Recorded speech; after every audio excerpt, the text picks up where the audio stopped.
te golpeas el pie contra un mueble y duele.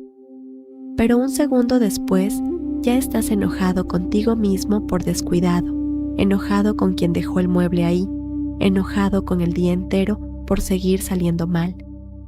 El golpe duró un instante. El enojo puede durar toda la tarde. Buda tenía una manera muy precisa de explicar esta diferencia y la explicaba con una imagen que todavía hoy se usa en terapia contemporánea sin que la mayoría sepa de dónde viene. La enseñanza aparece en un texto del canon Pali conocido como el Sutta de la Flecha, uno de los discursos atribuidos directamente a Buda y considerado por la mayoría de los estudiosos parte del núcleo más antiguo y confiable de sus palabras registradas. En ese discurso, Buda pregunta a sus discípulos qué le ocurre a una persona no entrenada cuando experimenta algo doloroso. Su propia respuesta describe 2 flechas.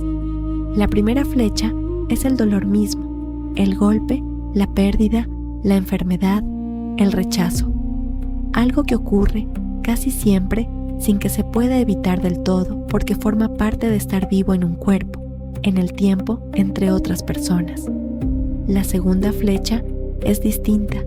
No la lanza el mundo, la lanza la propia mente en reacción a la primera. La resistencia, el relato de injusticia, el esto no debería estar pasando, la comparación constante con cómo debería haber sido, la ansiedad sobre lo que este dolor significa para el futuro.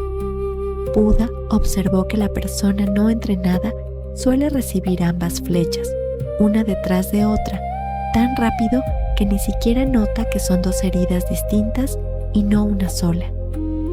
Hazte esta pregunta antes de seguir.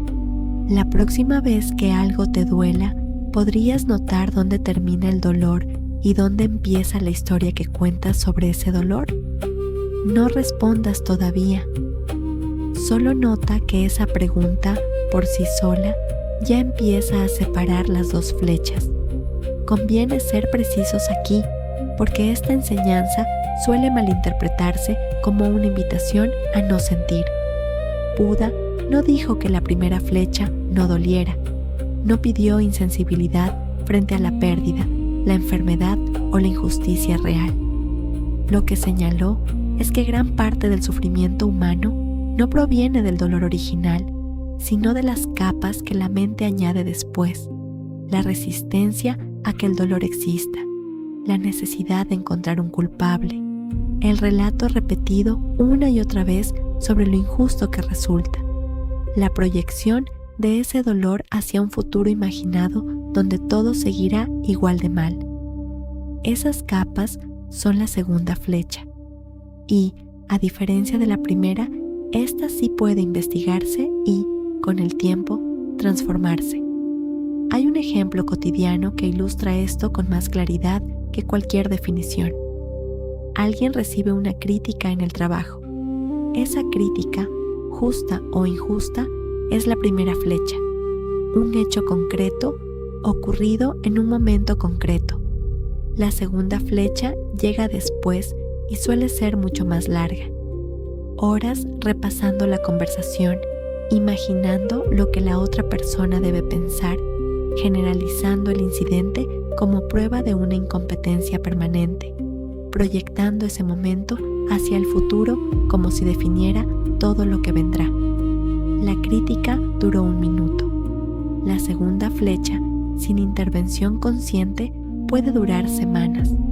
Esto tiene un paralelo notable, aunque nacido en un contexto completamente distinto, en la terapia cognitivo-conductual contemporánea, que distingue entre el evento en sí y la interpretación que se hace de ese evento, señalando que suele ser la interpretación, no el evento, la que produce la mayor parte del malestar sostenido.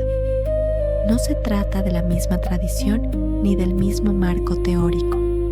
El budismo no habla de distorsiones cognitivas, ni la terapia cognitivo-conductual habla de flechas, pero ambas, por caminos separados y con vocabularios distintos, señalan hacia el mismo territorio. Gran parte del sufrimiento humano se construye después del hecho, no en el hecho mismo.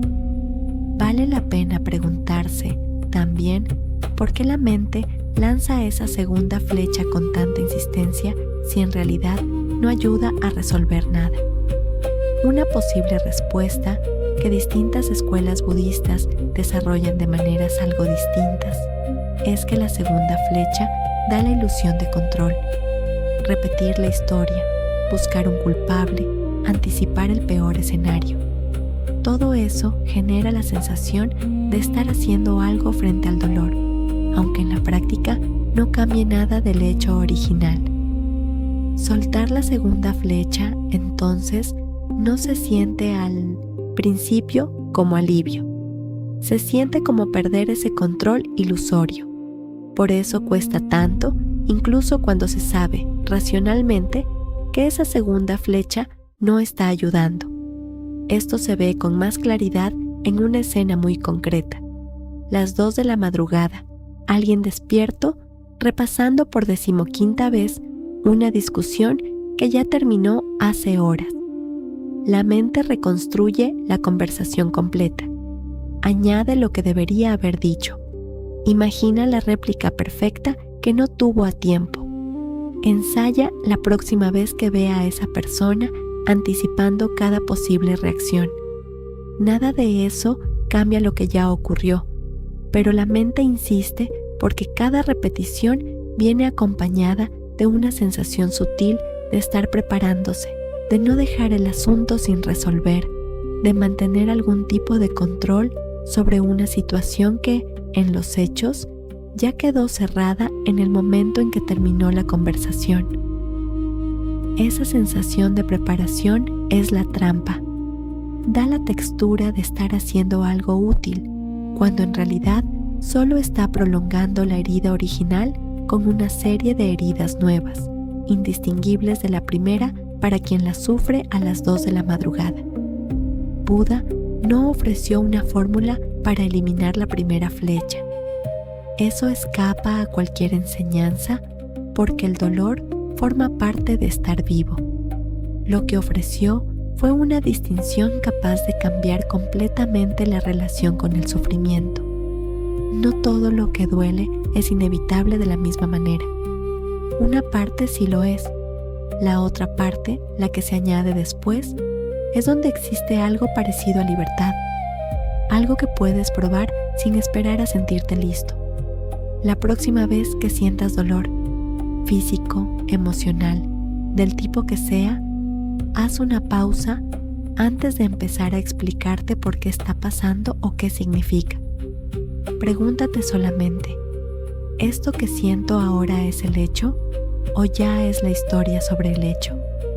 No hace falta responder con precisión. Basta con notar que la pregunta, por sí sola, empieza a abrir un pequeño espacio entre la primera flecha y la segunda. Y en ese espacio, aunque sea pequeño, hay algo que se parece bastante a la libertad de la que hablaba Buda